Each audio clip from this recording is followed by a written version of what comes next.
InShalla and Ashe. Blessings to you, my energetic beings, and good afternoon. Welcome back to today's Daily Snippet. Once again, I am your host. I'm a practicing holistic shamedium and subtle energetic surgeon. My thing is to merge these indigenous technologies, the wisdom of the Dagara tribe in spirit with Burkina Faso. That's where my methodology stems from, the cosmology of the Dagara tribe.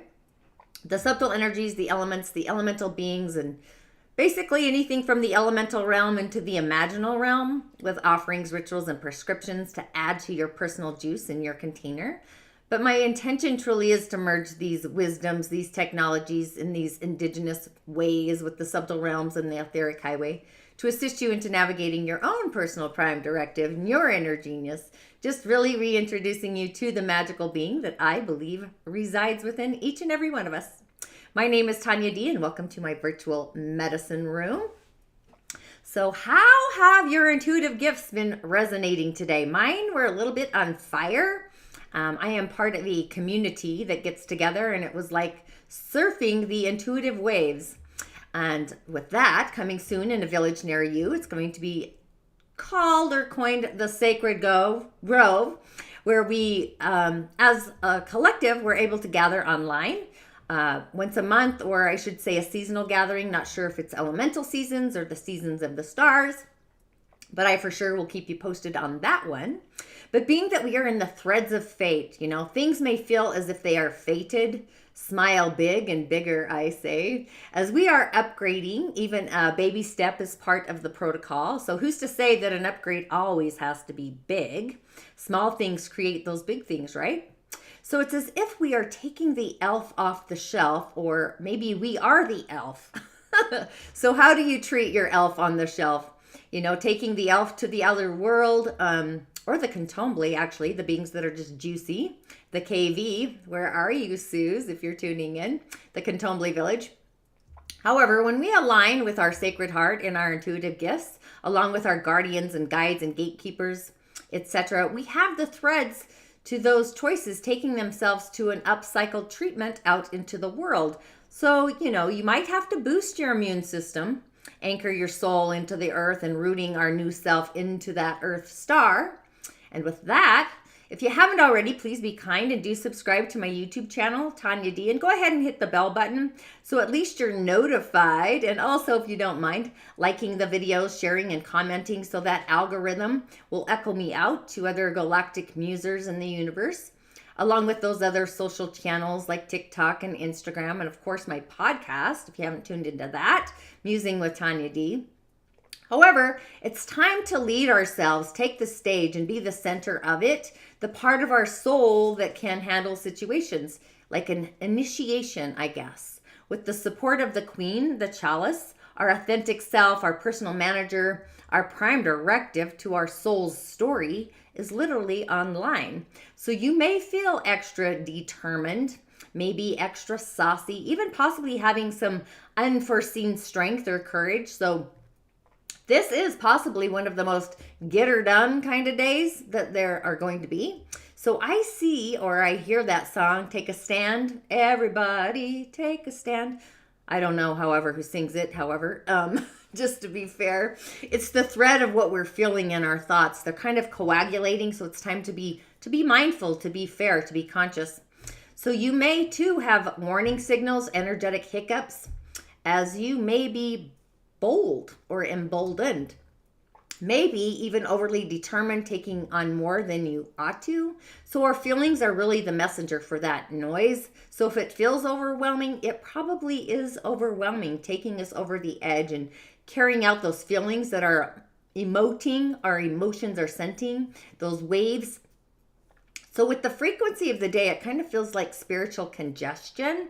So I'm actually going to bring in the Contombly through the Fae today. So we need this otherworldly realm to keep in the joy, to bring in the laughter. Just the fun of the other world, basically. And let's see, what do I got here? Me and my little tools. Ding, ding, ding.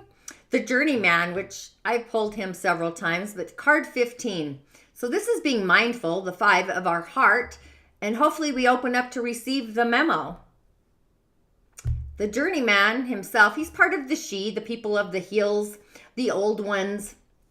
These particular fae, they love to dance, and just dance. And they do so to mediate the powerful energies of the singers, to really bring them into manifestation throughout the world or the galaxy. But they do this for the pure essence of joy. They're the ones who create and nurture and build these worlds and the inhabitants of those worlds. But they're also available to each and every one of us individually as guardians, teachers, and comforters.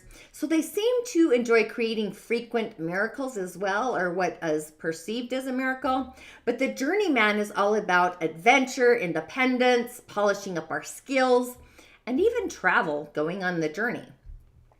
So all of the great ones have been on this journey filled by spiritual light. They go into the wilderness. They're stepping out like fools sometimes, off of the safe paths into the waving hands of the gods and the goddesses. And this really is the journey of life. It's a pilgrimage that begins with ignorant trust, and it passes through all of the doubts and the fears and the ups and the downs and the entanglements, probably all of the delusions and certainly all of the confusions too. But, however, it's through it that we learn slowly, often painfully, energetic hiccups, a new kind of trust, a trust in the process detached from the goal. But this is young Ongus. Love Ongus. He's the journeyman, and God bless him. He's stepping out on the journey of life. He is positively glowing with enthusiasm. His toes are even sparkling, and you can actually see that he's pretty handsome. He's educated. He's completed his apprenticeship in the crafts of the fae and the magic as well, but he has not yet achieved the status of mastery of that craft. So he must leave the protection, the boundaries of his master, and stepping out onto his own path as an independent little journeyman, a little magical craftsman. But he's testing himself, and he's testing his knowledge out into the world. So he hopes to, again, eventually achieve the status of being a master maker, just like his master. But here we see this innocent little being. He's walking trustfully out into a situation for which he probably isn't fully prepared for. And who can be, right? Fully prepared. Or, you have to do the preparation steps and be tested by reality. But he's innocent. He's got this practical experience of a path that he's kind of flowing out into or treading on, or the realm of life into which he's kind of moving in. But he also, like all of us, has a fairy godmother lurking somewhere just out of sight. And all fairy godmothers tend to do that.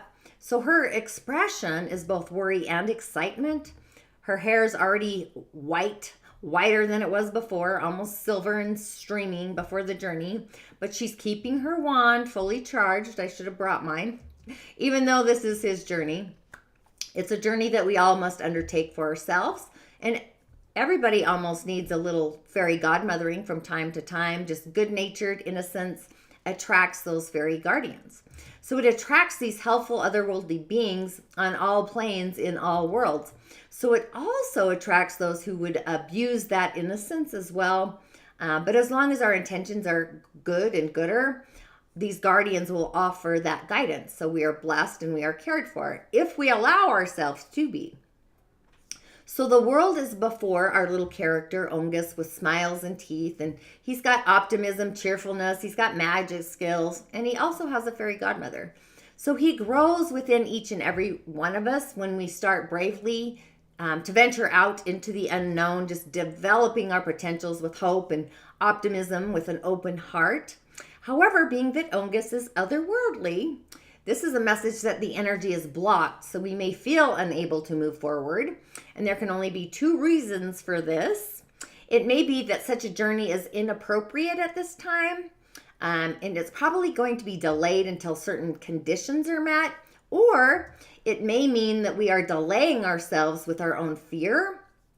So if you are satisfied that the journey is in the right direction for you, the right path, prepare for it carefully. And once you've done so, that's the signal to go for it.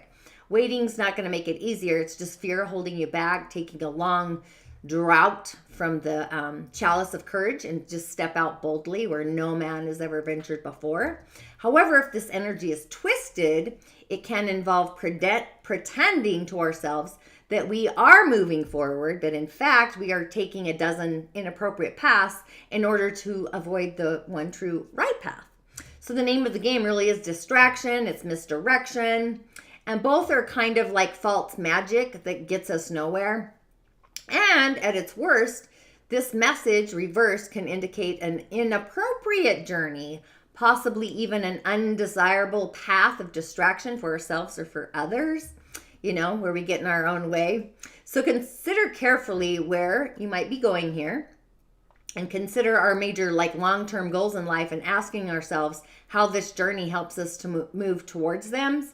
So it perhaps possibly is a direction, a detour, or a fatal stepping stone off of a cliff, distracting us, and only we ourselves can decide whether or not we really want to take another step in that direction. And also it's the why. So it really is fitting for the energy of today, but it's also curious as well. Going backwards, trying to go forwards there. But we also have a message. This is a Teom the Poet, part of the fairy guides and guardians. So these are the fairies that really devote their time and their energy to directly guiding humans as we develop our gifts, our talents, and our own natural magic, our otherworldly blessing, I guess. So they help us become more of who we already are. They're just exploring our potentials and transcending those self-imposed limitations. So these fairy guides that help us to discover the joys of living more harmoniously with nature, each other, and also with them. So the Teom the Poet is clear sight, it's poetry, it's erotic energy, it's laughter. It's not getting into that serious mischief. So for quite a while, you can muse and tune into this portrait. Sometimes you really wouldn't have a very clear idea of this character, this fae, looking serious, maybe pensive, hopefully thoughtful. But that wasn't the energy that you may feel coming from him at all. You possibly may feel baffled, fooled even, and you can see that he is wearing a mask, possibly, knowing that he is actually laughing at us, and he likes to actually speed on ahead of us and stand inside of a tree and watch us as we go by, thinking, mischief just for us to kind of fall into. But he flows ahead. He's like a river, much faster than those streams. He goes up and over hills. He's kind of laying and waiting for us. So you may be able to see that he is laughing and dashing off, maybe wandering about him. So one of the other fays says he's like this traveling companion. He's amazing. So if you have a taste for adventure, I want to say ballads, yeah, bards, those songs that the bards sing, high flights of poetic fancy, and he's just really down to earth in his observation. So he really is this fine little character here. But he's boundless. His curiosity leads him into these very strange, peculiar places. He's quite happy to take us there with him. His wings, like ours, are nearly folded at his back, not readily visible. So he's still learning to use them properly. He thinks he's better with them than he actually really is. So he wants to encourage us to unfold our wings. And he doesn't hesitate to lead us into those situations where we almost have to fly, metaphorically sometimes, in order to survive. So when I was young, I think it was he who encouraged me to climb up a lot of trees, mountaintops. Sometimes I couldn't easily get down from things. And I know it was him who also encouraged my son to do these similar things. He's very fond of children. So like him, they are usually willing to try anything. If you've watched little kids, everything to them is new, right? But our little character here, Teom, has a poetic spirit, which involves much more than just the writing of rhymes.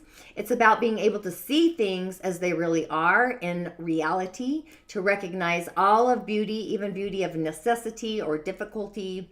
So this is not like an underthinking, reflexive, immature kind of everything is for the best attitude kind of stuff, but an understanding of the beauty of what we learn from both joy and sorrow, ease, hardship, pain, pleasure, two sides of the coin. But he also wants to show us how silly it is to be very solemn about life. He loves it himself. He laughs at us. Sometimes he laughs so hard. It's like when you drink something and it goes up your nose, and then everybody else laughs as well. I'm thinking of that real deep laugh, snorting. So he doesn't mind that as long as we're all laughing. But he's also a young apprentice shaman, which I love, barely beginning on that path, that journey, but with mostly a boundless interest in all things that are magical and mystical.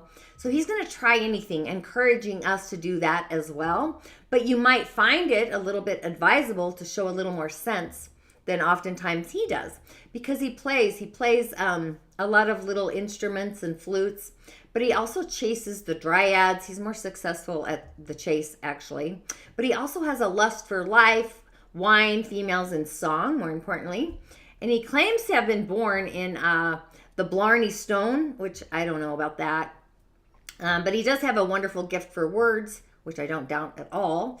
And knowing that he loves children, writers, blind adventures, uninhibited spirits, he really is a storyteller with an otherworldly great imagination. And he has the power to inspire others to those actions with words. But being that he too is otherworldly, this could actually indicate confusion about what is really true, or it may suggest that we are being silent when in fact we do need to speak up. But it can also indicate lies that are being found out. Or you can get in a lot of trouble with him. Teom, I love that. Teom. Just use a little more common sense if you don't have much. So here's kind of our chance to develop some of that instead of spending all of that brainy energy making up excuses for that foolishness. So this message is kind of suggesting that exercising good sense, common sense, is actually of some urgency, or else we may just wind up head over heels like him, upside down. Super curious there. These messages of today, I couldn't believe it when I grabbed them. And this is Indi. Indi is actually part of the fairy challengers. The fairy challengers bring us face to face with our fears, denials, inner traumas, insecurities, delusions, confusions, and even misbehaving. Reminds me of another song, Misbehaving. But these are the fairies who, metaphorically speaking, they're the ones that are going to stick their foot out in front of us, or a stone, to see if we're paying attention to where we're going, see if we stub our toe. They're actually testing our alertness, our awareness, insight, knowledge, and wisdom, and even our dedication to our own personal growth. That's what they do. And without them, oftentimes we become lazy. But Indi is indecision, wishy-washy, decision-making, and commitment. So this frequency actually totally goes with our energy of today. You cannot make the shift up. So if you don't get him on the wish, you might catch him on the wash. But possibly, probably not, because by the time we think we've gotten a commitment from him, he's literally gone the other way again. Poor little Indi, cute little character he is. He really can't decide between this and that, or is it that and this, either way. So if he just had more information, if he had just some kind of guarantee about an outcome, if only he could be certain about things, well, he can't, and life that is not how life is. So he sits on our shoulder as we kind of wobble around trying to make decisions. And today is a decision-making day. So just as we think we've about got it, he's going to mutter, but what if? And very likely we dissolve into that confusion again. Decisions really make him nervous because they involve commitment. And he seems to be frightened of that. So it's like, what if he makes the wrong decision and it runs his or somebody else's life? Takes it down the wrong path, What if he makes no decision and he's dithering forever and that causes ruin? So I really have compassion for Indi, not only because I see that he is the card of Libra, the 6 in the corner. I don't know if you can see that. But Libra is opening up to receive. And number 6 is what we have here, Venus, and believing the 3 in the receiving. It's like as our reception center open. But he is the only one of the fairy challengers who doesn't know what he should be doing. That is, he knows we should be making our decisions clearly and cleanly at the appropriate time, but he has some ideas about how we might more easily kind of go about that. He's not himself a great decision maker, and sometimes he whispers almost tearfully in our ears, you're going to drive me mad, just if you just don't make up your mind, it's in that stillness of that reverie. But there are so many reasons why we hesitate when decisions and actions really aren't appropriate. However, most of them, quite often, they boil down to fear. Fear of making a mistake, fear of harming the other, fear of losing something of value to us, or fear of harming ourselves, or that responsibility. People have fear of being responsible, right? Fear that we are simply not able to make a proper decision. So we need to look honestly at our insecurities and recognize them for exactly what they are. Our insecurities are not reality. Then we need to resolve what we can and set the rest in the balance again. What will surely happen if we continue to hesitate? You know, it's like premature decisions and actions that often create more problems, but lack of a decision is also a decision also. Curious enough. So one that creates its own set of kind of misfortunes. So Indi is also known as Libra's bane, but is an indecisive Libra, truly is, you know, Indi's bane. Libras are all about balance and fairness, right? So he would be so relieved if we would just make our decisions, our commitments, and actually stick to them, stick-to-itiveness. Then he might learn to do this for himself, be in a better position to help others. You know, so it's like being caught up in Indi's energy. We might find it if we're, usually if we're a great decision maker, just responding to him in ways that we might feel lost here. It's like, how would our learning to make decisions help Indi make those decisions? Or would it really? Then what would he do? How would he better help other beings having problems with this? Or would the other beings that are having problems cause Indi not to learn to make his own decisions? So, or, you know, there are people, there are no people that can know exactly what this is, you know, so that could be different if we do make a decision. Or are we talking about global change here? So what I was trying to say was that sometimes it's impossible to learn from watching others learn. And he would actually like us to do that. Then he might be better able to teach the process, or possibly not. At least I think that's what I think he means. So the unity knows that there are plenty of beings. So we need help with others and sometimes with ourselves. So it's kind of is decision time to make up our mind, make a decision, and stick to those commitments, setting ourselves a definite time period, a timeline to complete our decisions, right down to the day, possibly the hour, just giving ourselves time to put the decisions into practice before it is actually too late. Sorry, I was checking on my screen. But once that random, but you know, sometimes carefully judged decision time is set, just really ask for guidance for our highest good. And then we can weigh, we can consider and ponder and even gather more information. And if we do this, if we have asked for aid or assistance, help, the answer seems somehow to fall magically into place at that appointed time. Then it's just a matter of trusting that answer and literally carrying it through. So we can ask for help with that as well if we wish. It's literally willingly given. It's just being open to that. And then for fun, and I'm sorry if I pronounce your name improperly, Kagan, sorry again. You commented on my show yesterday. Amen. I appreciated that. So this is the soul shrinker. Don't be afraid. He's also part of the fairy challengers, but the 5 and the 5, that's like having a mind game, the 2 5s going on a mind trip. So once you get through the other side of the mind, and then you have the ability to manifest through your heart through a sacred space. So this is actually cruelty. It's malice, gossip, curses, destruction, but it's also a blessing because there's always a blessing on the other side as far as I'm concerned. But the distasteful task of the soul shrinker is to observe what we say to and about others, especially the mean, nasty, and unnecessarily critical things.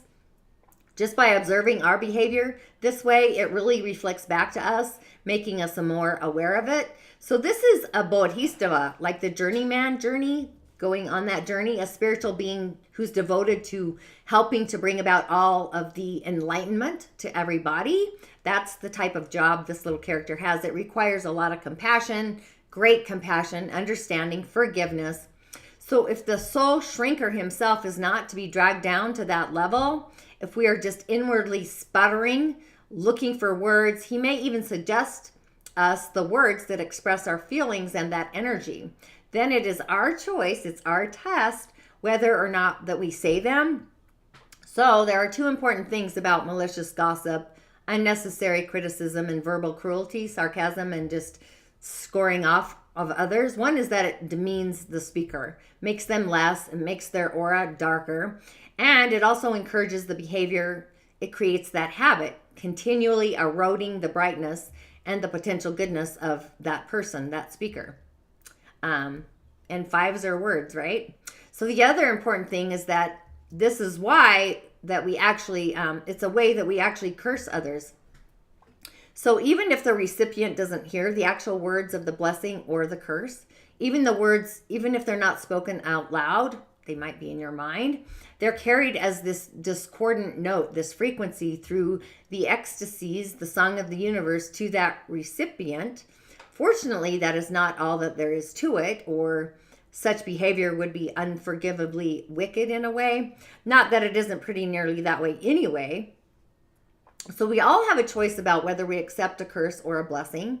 If we choose not to accept it, then the energy, all of that energy kind of boomerangs back to the sender. It's like return to sender, who then gets a well-deserved double dose of it. So once, actually long ago, the soul shrinker was very beautiful, but listening to and witnessing all of this, all of these human ugliness really rubbed off on his appearance. Like that of, if you were to see like a lovely frog in a polluted pool with his new skin just forming hideous gross warts is kind of what I'm seeing, the skin, warts. So his heart is compassionate, it's often anguished, and his heartfelt wishes are that we learn right speech and right thought. So every wicked thing a human says makes the soul shrinker actually more ugly. And every time a human learns this lesson, the soul shrinker becomes a bit less ugly. So it's like that balance between the Libra scales. So as you can see, humanity as a whole has a lot of work to do on this. But this is like critical and malicious thoughts. Words are having a detrimental effect on the situation along with the people involved in it. So we need to take steps to be taken to banish the curse of that energy through love and compassion, or at the very least through forgiveness, a refusal to really accept the curse into oneself and literally return to sender. I frequent that frequency a lot sometimes. Just understanding the implications of it in transforming the behavior, the feelings involved. That's a major and very often difficult step in our human spiritual development. But one of the things usually involved here is taking responsibility for ourselves, our own feelings, rather than blaming the other for the way we are. So another part of this process is to learn to really be truly compassionate towards ourselves. And if we can do that, it's just much easier not to be horrible to and about others, right? So this doesn't mean that we are supposed to be all sweetness and light all the time. Let's be real. Constructive criticism given compassionately is definitely a part of being real, and reality is a good thing to be in touch with. So I hope that helps. Kind of confusing, I'm sure sometimes, but you know, gossip is what it is. Okay, so then we have a Geng yin, or a young metal tiger of a day, a Geng yin, if you will. Yang metal. So being that our day, yang metal, is born in the month of the dragon, which really represents the end of the spring. The earth is wet. That is really the most dominant element here. But yang earth is very strong during this month, especially within the dragon, even though there's just one sitting there. But there also is some hidden. But that earth can bury the big metal, the resources. So yang wood, which we've got a lot of that, the tiger's yang wood, the month has yang wood, so lots of yang wood. That's going to loosen up the dominating earth frequency that we have some of. And yin fire, which is hidden, that forges and reshapes our day, making it useful. So there's not a lot of fire except for what's hidden, but it's still useful. And water is also needed, but it's not excessive either. We only have one little yang water in the year. Sorry, I'm checking out with the screen. But during the dragon month, the water element is diseased in a way because it's been stored away for too long. Therefore, it's going to weaken our day. It almost feels me like moldy water. It's kind of weird, the things I see. But the nature of yang metal is represented by material in the raw, the minerals in the raw, stuff that needs to be forged and processed to become something different, useful, alchemized, right? Alchemy. So these people, they really have the potential to like hone in and be useful, skillful, like a sword, as powerful as Excalibur, my guardian, my gatekeeper.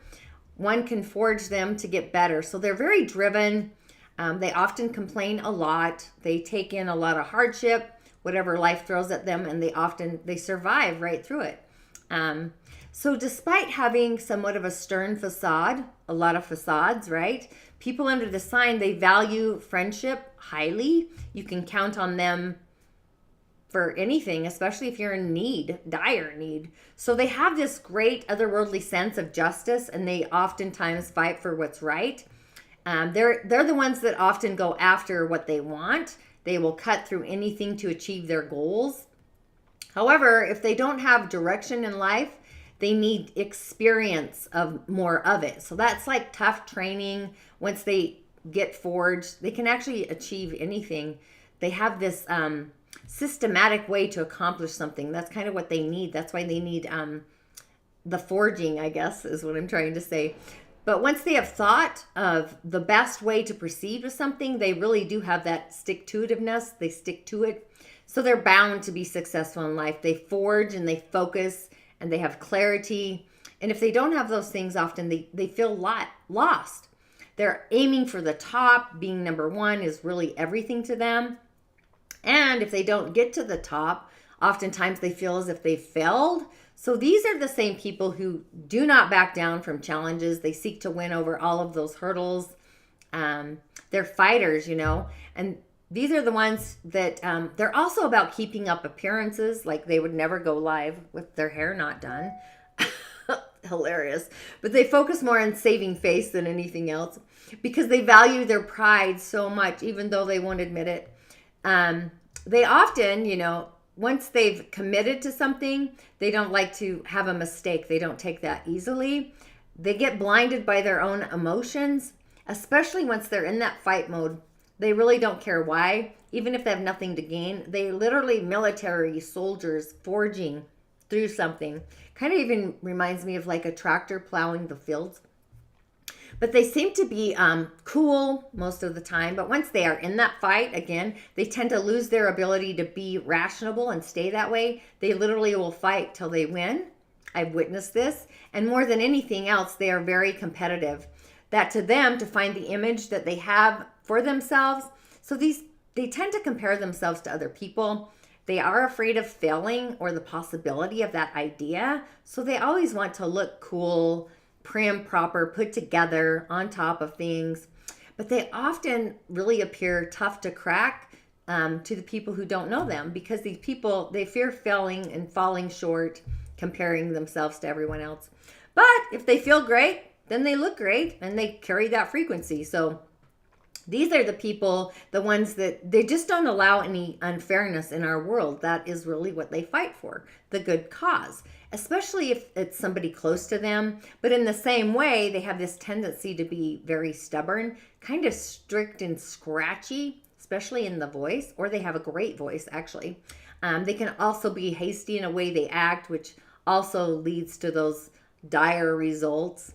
But being that our day is somewhat weak, it really is, it needs more metal elements to balance it out. And being that young metal represents steel and refined, it's going to prefer the warmth of a fire, yin fire, to kind of forge it and meld it into a shape.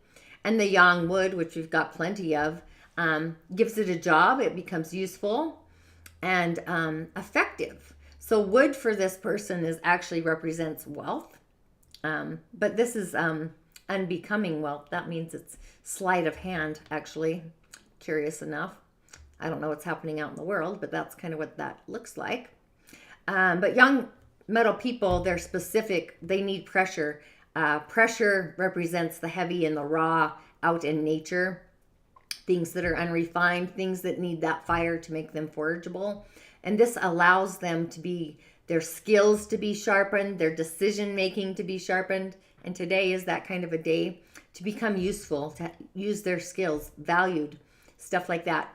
So these people, they really need this pressure. It's like pressure washing. Otherwise, they do become extremely lazy. They're not able to make those decisions. And today is a decision day. So at a young age, if you're a young metal day master, you need what am I trying to say? You need training, like military, competitive sports. I'm thinking of a private schooling, demanding schooling. Reminds me of Challenger, which I don't agree with. However, this will build the foundation for their future and putting them in a habit of accepting that pressure, working through it.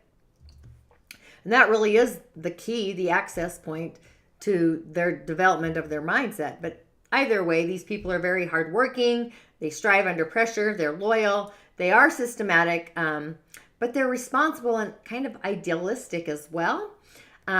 Interestingly enough, and it reminded me of Adele, Young Metal, the voice. Young Metal is our voice as well. It's also Venus. Adele carries a Young Metal Day Master. Jennifer Lopez, curious enough. And also Queen Elizabeth, to name a few. So in the grand scheme of things today, we are looking to commit to an action plan that we can actually live with, heartfelt. So we've spent some time seeing different action plans. Maybe it's in the field to commit to what we intend to happen in our auric field. So it really is decision time, and our feelings are going to be the wave in that processing, our processor. So our intuition, so our heart needs no hesitation within that intuition field. So it should be excited to the bones, inspirational, bringing us joy. It's all about being the little engine, full steam ahead, and not just a little bit, tune into your intuitive self. Our intuition should have no energetic hiccups either about this process.